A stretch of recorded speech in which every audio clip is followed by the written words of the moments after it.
আজকে মেইন টপিকসগুলো শিখা শুরু করবো। তো তারপর ত্রিকোণমিতির প্রথম যে দুইটা অধ্যায় আছে, একটা হচ্ছে 9.1 আর একটা হচ্ছে 9.2।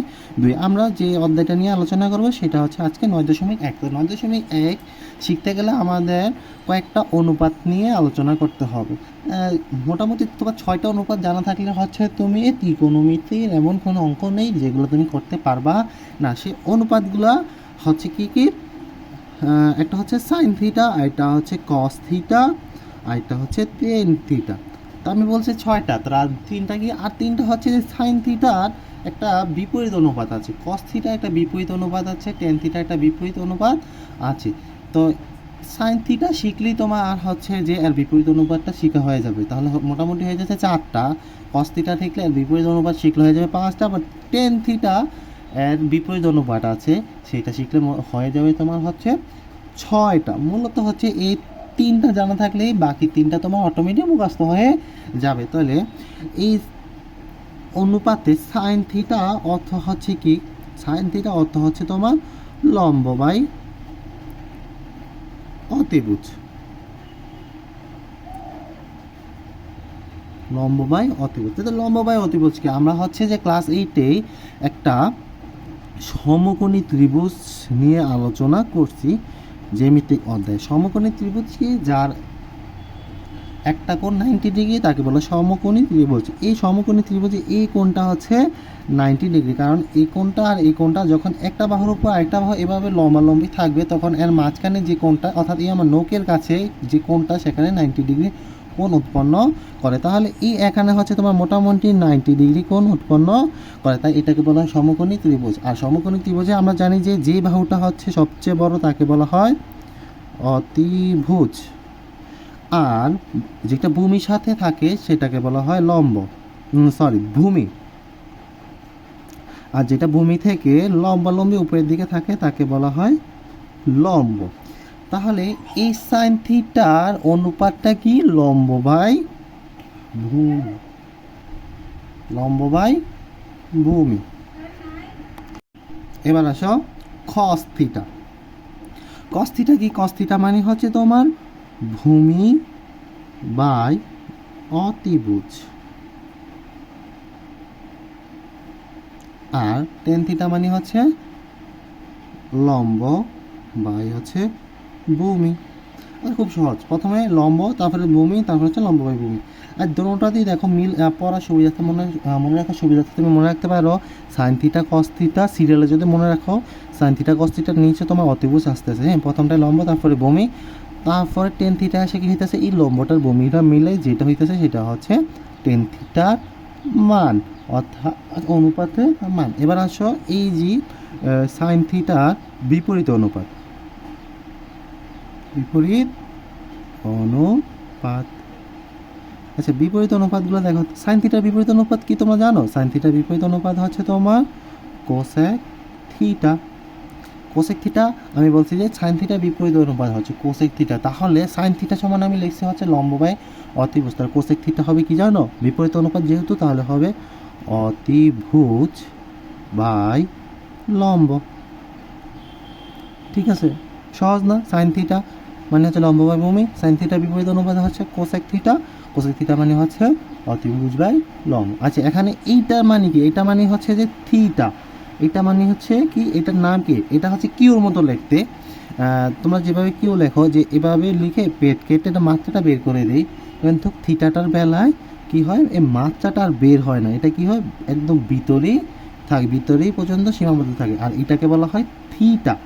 থিটা দ্বারা হচ্ছে তোমার কোণের মান প্রকাশ করা হয়। আরও কয়েকটা আছে যেগুলো দ্বারা কোণ প্রকাশ করা হয়, যেমন তোমার আছে আলফা, গামা, বিটা, এগুলো ইউজ করে না, করবো না আমরা এখন, আমরা এখন ইউজ করবো না। এখন আমরা হচ্ছে কোণ প্রকাশ করার জন্য এই থিটাটাই প্রকাশ করবো। থিটা দ্বারা কী বোঝানো হয়, কোণের মান কি, এই যেমন যখন আমরা বলি 30 ডিগ্রি, এই 30 ডিগ্রিকে তুমি থিটা সমান 30 ডিগ্রি দিতে পারো, মানে হচ্ছে 30 ডিগ্রি হচ্ছে কোণের মান, অর্থাৎ থিটা 30 ডিগ্রি মানে হচ্ছে কোণটা 30 ডিগ্রি।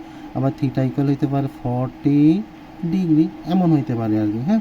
আচ্ছা, এবার মূল টপিকে ফিরে আসি। এবার দেখো, সাইন থিটার বিপরীত অনুপাত হচ্ছে কোসেক থিটা, তো কোসেক থিটা মানে হচ্ছে অতিভুজ বাই লম্ব। এবার কস থিটা মানে বিপরীত অনুপাত হচ্ছে তোমার sec থিটা কি sec থিটা। sec থিটা মানে কি এর বিপরীত অনুপাত। আমরা sec থিটা মানে হচ্ছে লম্ব বাই অতিভুজ, এর বিপরীত অনুপাত হবে অতিভুজ বাই ভূমি। সহজ না? এবার আসো টেন থিটা বিপরীত অনুপাত কি? টেন থিটার বিপরীত অনুপাত হচ্ছে কট থিটা। কট থিটা মানে কি হবে? ভূমি বাই লম্ব। কেন হলো? কারণ হচ্ছে টেন থিটা আমরা সমান জানি লম্ব বাই ভূমি, তাহলে বিপরীত অনুপাত যেহেতু কট থিটা, কট থিটা সমান হচ্ছে ভূমি বাই লম্ব। তাহলে তুমি যখন পড়বা তখন তুমি প্রথমে এই sine theta, cos theta, tan theta সিরিয়ালে মুখস্থ করবা। মুখস্থ করার পর তুমি এটা পরে এটা মুখস্থ করার পর কি মুখস্থ করবা? যে সাইন থিটা বিপরীত অনুপাত কি? Cosec theta. কস থিটা বিপরীত অনুপাত কি? Sec theta. টেন থিটা বিপরীত অনুপাত কি? কট থিটা। তাহলে সাইন থিটার বিপরীত অনুপাত কোসেক থিটা মানে হচ্ছে সাইন থিটা যে মুখস্থ করছে আর উল্টাটা তো অতিভুজ বাই লম্ব। এটার বেলায় কি হবে? অতিভুজ বাই ভূমি, আর হচ্ছে ভূমি বাই লম্ব। এতটুকুই। আসো এবার আর বাকি আর হচ্ছে যে আমার দু একটা সূত্র শিখে নিব, তারপরে আমরা হচ্ছে মেইন অঙ্কে চলে যাব। আচ্ছা, আমার টেন থিটা সমান দেখো টেন থিটা সমান আমরা লিখতে পারি হচ্ছে সাইন থিটা বাই হচ্ছে কস থিটা। টেন থিটা সমান লিখতে পারি sine theta by cos theta. আচ্ছা, এই যে এই অংশটা তোমরা মুখস্থ করে নিবা। হ্যাঁ, আচ্ছা কি কেন আমরা sine theta by ten theta সমান sine theta by cos theta লিখতে পারি? দেখো এটা যদি আমি একটু আলোচনা করি তাহলে তুমি দেখো টেন থিটা মানে কি? টেন থিটা সমান আমি লিখছি হচ্ছে সাইন থিটা বাই হচ্ছে কস থিটা। তাহলে আমি হচ্ছে এটাকে সমান দিয়ে আমি সাইন থিটা সমান এখানে কি লিখছি বলো তো? সাইন থিটা সমান আমি এখানে লিখছি লম্ব বাই অতিভুজ। তো সাইন থিটা সমান আমি এখানে লিখতে পারি লম্ব বাই অতিভুজ। এবার আসো কস থিটা সমান আমরা এখানে কি লিখছি দেখো তো? কস থিটা সমান আমরা এখানে লিখছি হচ্ছে অতিভুজ বাই ভূমি বাই অতিভুজ। তাহলে ভূমি বাই অতিভুজ। এখন দেখো উপরে ভগ্নাংশ আছে, নিচে একটা ভগ্নাংশ। তো নিচের ভগ্নাংশটাকে যদি আমি পাশে নিয়ে আসি তাহলে কি হবে? হরটা যাবে উপরে, ভূমিটা আসবে নিচে। তাহলে আমি লিখতে পারি লম্ব বাই অতিভুজ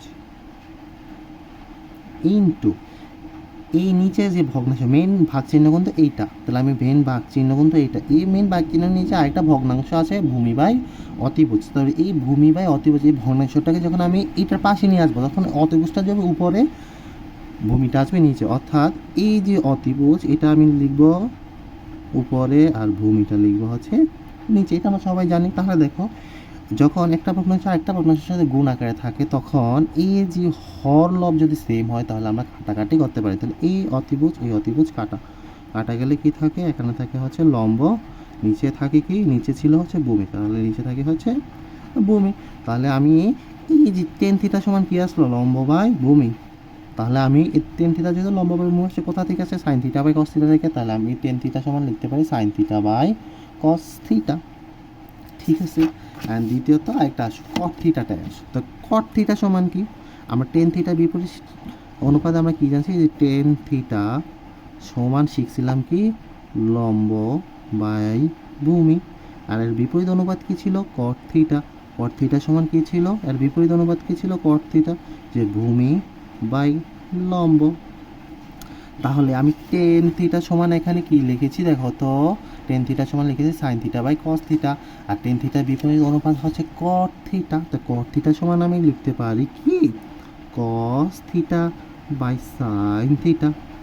তাহলে তুমি কি করবা? এটাও মুখস্থ করে নিবা। এটাও সেম এইটার মতো করে তোমরা চেষ্টা করবা যে প্রমাণ করতে। অর্থাৎ টেন থিটা সমান কেন আমি sine theta by cos theta লিখতে পারি এটা আমি দেখাইছি এখানে।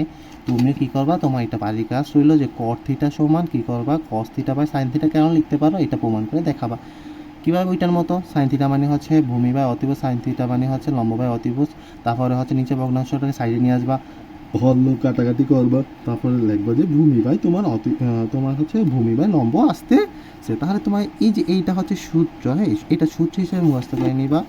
এই যে এইটা হচ্ছে তুমি সূত্র হিসেবে মুখস্থ করে নিবা। আর হচ্ছে এই যে এই 6টা অনুপাত তুমি মুখস্থ করে নিবা। আচ্ছা, আর 3টা সূত্র আছে। এই 3টা সূত্র যদি তুমি শিখতে পারো তাহলে তোমার ত্রিকোণমিতি করা আটকায় কি, ত্রিকোণমিতি অধ্যায় সমাধান করা আটকে কি, এমন কোনো মেন নেই যে তুমি সেগুলো করতে পারবা না। আচ্ছা দেখো, 1 নম্বর সূত্র আমি লিখি যে sign square theta plus cos square theta সমান তুমি সবসময় 1 লিখতে পারো। অর্থাৎ তুমি যেখানে দেখবে sine square theta plus cos square theta আছে, সেইটার পরিবর্তে লিখতে পারো 1। অর্থাৎ sine square theta plus cos square থিটার মান হচ্ছে 1। তার দ্বিতীয়ত আসে সেক স্কয়ার থিটা মাইনাস